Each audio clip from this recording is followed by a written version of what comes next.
If you're Gen X, you learned something early. Complaining doesn't fix things. It just tells the wrong people where you're standing. You've lived it. You're the one who quietly fixes everyone's disaster at work while they take the credit. You'd rather handle it yourself than post about it online. Most people think you're just tough, low maintenance, stoic. They're completely wrong. I've studied generational psychology for years, and here is what the data actually shows. Gen X doesn't complain because between 1975 and 1995, you were systematically taught, through institutional collapse, empty houses, and economic betrayal, that your voice carries zero protection and maximum risk. But here's the part everyone misses. This isn't damage. This is one of the most sophisticated survival adaptations in modern history. Your silence isn't weakness, it's calculated power.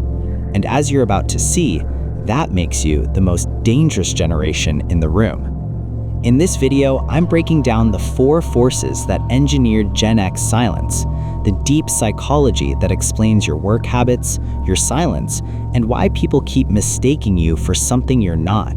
Let's go. Let's start with 1982. You're 10 years old. You come home from school, Latchkey, we'll get there, and your parents are sitting at the kitchen table in the middle of the day. That's never good. Your dad just got laid off. 30 years with the company. Gold watch promised, pension gone. Severance? 2 weeks. This wasn't rare, this was everywhere. Between 1980 and 1992, you were a witness to a 300% surge in mass layoffs that killed the lifetime loyalty contract forever. Your boomer parents gave everything to institutions that gave nothing back, and you watched. You were the witness generation. Now, here's what changed in your brain. You stopped seeing HR and the system as protectors.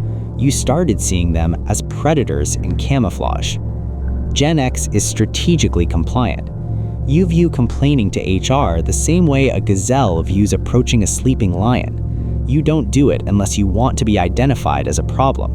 And you watched what happened to problems in the 80s and 90s. They got solved with a pink slip. So you don't complain. Not because you're passive, but because you learned the brutal lesson. The system protects itself, not you.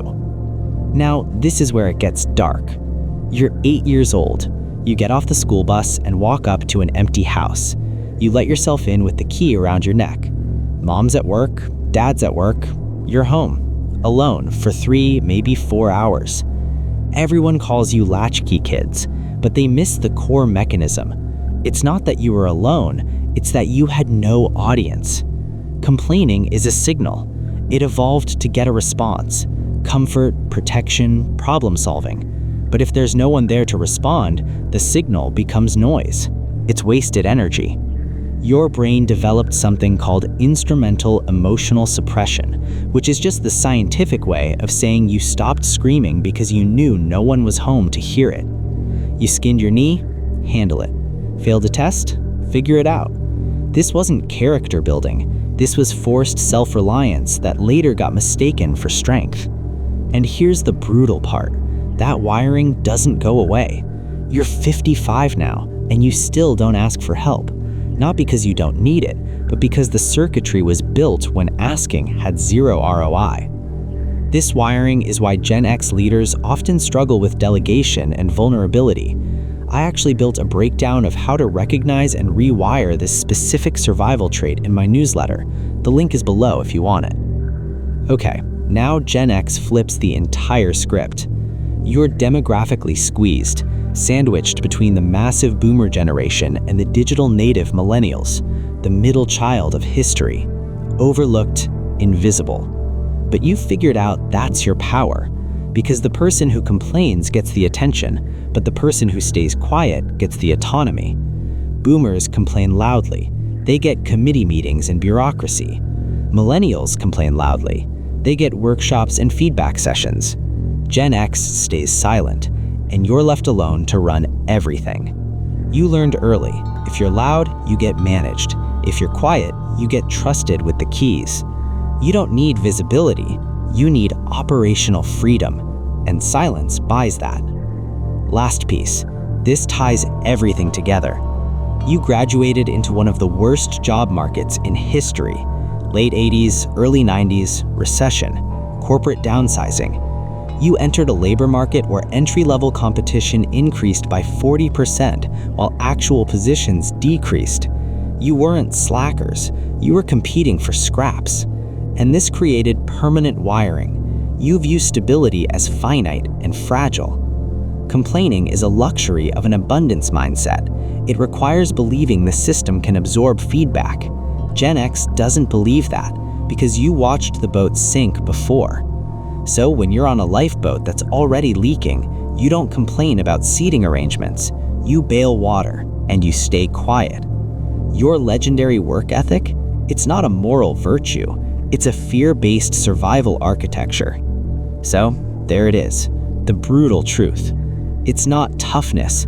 It's institutional betrayal, childhood isolation, and economic scarcity, all forged into one generation's survival operating system. You weren't hiding. You were conserving energy in a system that punishes noise. You were never silent because you were weak. You were silent because you were paying attention. And that is one of the most sophisticated psychological adaptations I've ever seen. If this felt accurate, you don't need to say much. A single sentence is enough. And if you want me to break down another generation next, tell me which one. Until then, stay invisible, stay powerful.